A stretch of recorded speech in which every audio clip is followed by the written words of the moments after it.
ಒಂದು ಕಾಲದಲ್ಲಿ ದಟ್ಟವಾದ ಕಾಡಿನ ಮಧ್ಯದಲ್ಲಿ ಹಸಿರು ಹೃದಯ ಎಂದು ಕರೆಯಲ್ಪಡುವ ಒಂದು ಪುಟ್ಟ ಬುಡಕಟ್ಟು ವಾಸಿಸುತ್ತಿತ್ತು.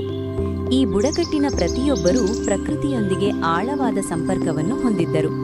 ಅವರಲ್ಲಿ ಚಿಕ್ಕವನಾದ ಸಿದ್ಧಾರ್ಥ ವಿಶೇಷವಾಗಿದ್ದನು.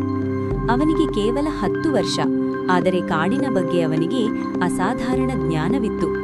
ಮರಗಳು, ಸಸ್ಯಗಳು ಮತ್ತು ಪ್ರಾಣಿಗಳೊಂದಿಗೆ ಮಾತನಾಡಲು ಅವನಿಗೆ ಸಾಧ್ಯವಾಗುತ್ತದೆ ಎಂದು ಕೆಲವರು ಹೇಳುತ್ತಿದ್ದರು. ಸಿದ್ಧಾರ್ಥ ತನ್ನ ಅಜ್ಜನೊಂದಿಗೆ ಪ್ರತಿದಿನ ಕಾಡಿಗೆ ಹೋಗಿ ಪ್ರತಿಯೊಂದು ಸಸ್ಯದ ಮಹತ್ವವನ್ನು ಮತ್ತು ಪ್ರತಿ ಪ್ರಾಣಿಯ ನಡವಳಿಕೆಯನ್ನು ಕಲಿಯುತ್ತಿದ್ದ. ಅವನ ಅಜ್ಜ ಬುಡಕಟ್ಟಿನ ಹಿರಿಯರಾಗಿದ್ದರು ಮತ್ತು ಕಾಡಿನ ರಕ್ಷಣೆ ಅವರ ಪ್ರಮುಖ ಕರ್ತವ್ಯವಾಗಿತ್ತು. ಸಿದ್ಧಾರ್ಥ ಯಾವಾಗಲೂ ತನ್ನ ಅಜ್ಜನನ್ನು ನಿಕಟವಾಗಿ ಅನುಸರಿಸುತ್ತಿದ್ದ, ಕಲಿಯಲು ಮತ್ತು ಅರ್ಥ ಮಾಡಿಕೊಳ್ಳಲು ಉತ್ಸುಕನಾಗಿದ್ದ. ಒಂದು ದಿನ ಬುಡಕಟ್ಟಿನ ಹಳ್ಳಿಯ ಹೊರಗೆ ವಿಚಿತ್ರವಾದ ಶಬ್ದಗಳು ಕೇಳಿದವು. ದೊಡ್ಡ ಯಂತ್ರಗಳ ಶಬ್ದ, ಮರಗಳನ್ನು ಕತ್ತರಿಸುವ ಶಬ್ದ.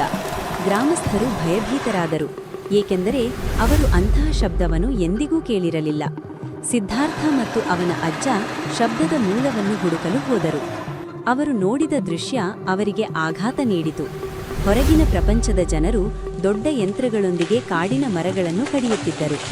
ಸಿದ್ಧಾರ್ಥನ ಹೃದಯ ನೋವಿನಿಂದ ಕಿರಿಚಿತು.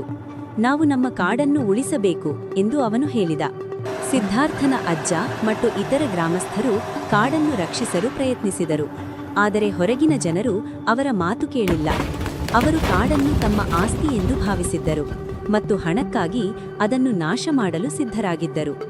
ಆದರೆ ಸಿದ್ಧಾರ್ಥ ಸುಮ್ಮನೆ ಕೂರಲಿಲ್ಲ. ಅವನು ಕಾಡಿನ ಪ್ರಾಣಿಗಳೊಂದಿಗೆ ಮಾತನಾಡಿದ. ಆನೆಗಳು, ಕರಡಿಗಳು, ಕೋತಿಗಳು ಮತ್ತು ಪಕ್ಷಿಗಳು ಅವನ ಮಾತನ್ನು ಕೇಳಿದವು. ಸಿದ್ಧಾರ್ಥ ಅವರಿಗೆ ಹೊರಗಿನ ಜನರು ಕಾಡನ್ನು ನಾಶ ಮಾಡಲು ಹೇಗೆ ಪ್ರಯತ್ನಿಸುತ್ತಿದ್ದಾರೆಂದು ವಿವರಿಸಿದ ಮತ್ತು ಅವರ ಸಹಾಯವನ್ನು ಕೋರಿದ. ಮರುದಿನ ಹೊರಗಿನ ಜನರು ಮತ್ತೆ ಕಾಡಿಗೆ ಬಂದಾಗ ಅನಿರೀಕ್ಷಿತ ಘಟನೆ ನಡೆಯಿತು.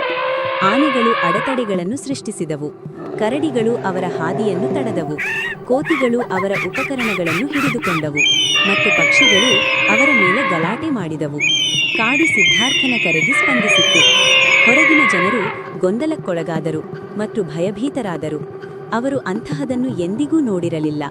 ಸಿದ್ಧಾರ್ಥ ಅವರ ಬಳಿಗೆ ಹೋಗಿ, ಈ ಕಾಡು ನಮ್ಮ ಮನೆ, ಇದು ನಿಮಗೆ ಸಂಪತ್ತು ಇರಬಹುದು, ಆದರೆ ನಮಗಿದು ಜೀವನ, ದಯವಿಟ್ಟು ಇದನ್ನು ನಾಶ ಮಾಡಬೇಡಿ ಎಂದು ಹೇಳಿದ. ಸಿದ್ಧಾರ್ಥನ ಧೈರ್ಯ ಮತ್ತು ಕಾಡಿನ ಪ್ರಾಣಿಗಳ ಅನಿರೀಕ್ಷಿತ ವರ್ತನೆ ಹೊರಗಿನ ಜನರನ್ನು ಆಘಾತಕ್ಕೊಳಗಾಗಿಸಿತು. ಅವರು ತಮ್ಮ ತಪ್ಪನ್ನು ಅರಿತರು ಮತ್ತು ಕಾಡಿನಿಂದ ಹಿಂತಿರುಗಲು ನಿರ್ಧರಿಸಿದರು. ಅಂದಿನಿಂದ ಸಿದ್ಧಾರ್ಥ ಕಾಡಿನ ರಕ್ಷಕ ಎಂದು ಹೆಸರುವಾಸಿಯಾದನು. ಅವನು ಮತ್ತು ಅವನ ಬುಡಕಟ್ಟು ಪ್ರಕೃತಿಯನ್ನು ರಕ್ಷಿಸುವುದನ್ನು ಮುಂದುವರೆಸಿದರು, ಏಕೆಂದರೆ ಅವರು ಪ್ರಕೃತಿ ಇಲ್ಲದೆ ಜೀವನವಿಲ್ಲ ಎಂದು ತಿಳಿದಿದ್ದರು. ಸಿದ್ಧಾರ್ಥನ ಕಥೆ ಪ್ರಕೃತಿಯನ್ನು ಪ್ರೀತಿಸುವ ಮತ್ತು ಅದನ್ನು ರಕ್ಷಿಸುವ ಪ್ರಾಮುಖ್ಯತೆಯನ್ನು ಸಾರುತ್ತದೆ.